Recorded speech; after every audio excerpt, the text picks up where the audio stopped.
in the last 8 months or 8 to 10 months, we've really started to define what technical debt means for our organization and breaking it down to intentional technical debt and unintentional technical debt and defining what those actually mean. So intentional is obviously make a decision in the short run to resolve an immediate problem with a plan to remediate in the future. Unintentional is because we actually don't know what the standards or we haven't defined a standard or we have skill set problem gaps.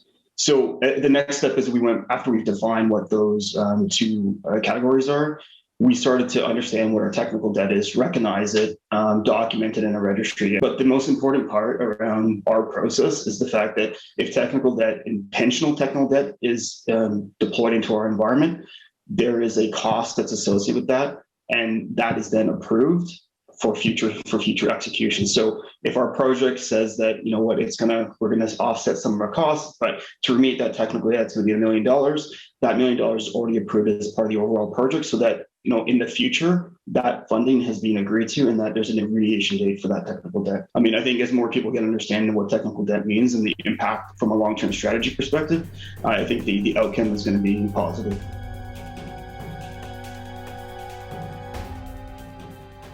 I would pivot the technical debt into what's the business function or what's the business that is being supported by that technical stack. And the model that we follow, a part of the transformation review, is breaking down the layers into the architecture, which is obviously the UX layer, the middleware, the system of records, the infrastructure layer, and associating a cost against each of those layers or boxes, and pivoting them into what is controllable versus non-controllable, what's fixed versus variable, what's for the vendor versus in-house, and what's the cost of building the business capability. Because as much as we like to call it a technical debt, it's basically a debt to do a certain functions. And then you zoom down to see what are the layers that are unnecessary. Where do you rationalize, optimize at what layer, and where do you get your cost efficiencies? I think that's where it becomes very, very important, and make it very transparent to the business, because there will be some cost that the business needs to bear in this transformation cycle to begin with, so that they can get the benefits a little bit later. So I would say transparency, communication, breaking down your model so that business understands the technology layers to a certain extent and where the spend is going will help open the dialogue with the business in the rightful way.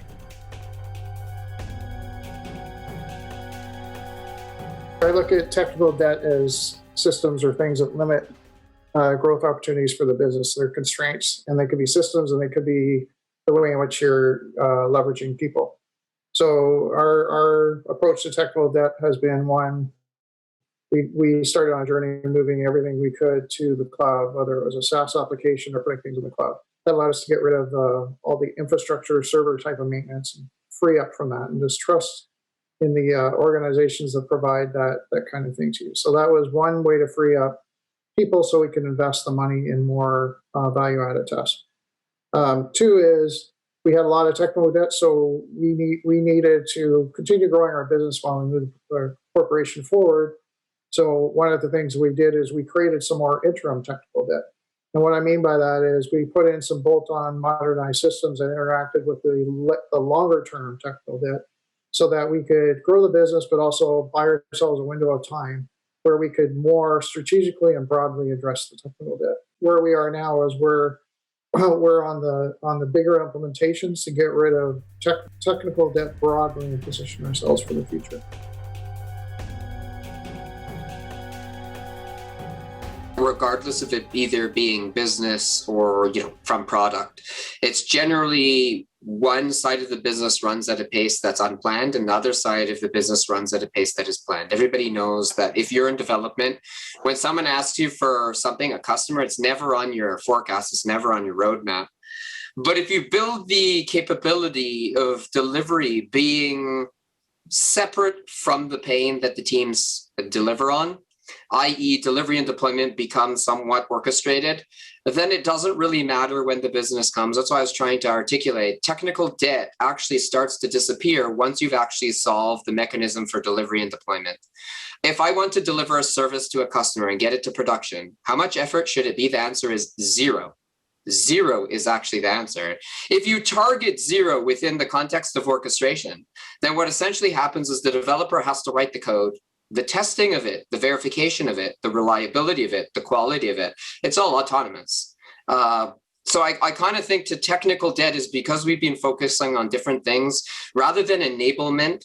We've been focusing on removing the technical debt. If you focus on enablement, then the technical debt, based on your ability to change pace at will allow technical debt to end, because when the business comes, you'll always have headway to handle what the business is looking for. Technical debt will always occur because process is the cause, not the technology. Shlomo, you were talking about technical debt is the result of a process. I wholeheartedly agree with you. And this is one of the ways that we are actually preventing those technical debt by making sure that the continuous improvement and iteration of the work is built based on revision that we are hearing from the customer, from the data as well. To me, making the connection between developers, engineers, and data analysts, data engineers is key, mostly because they can find the answer to so what.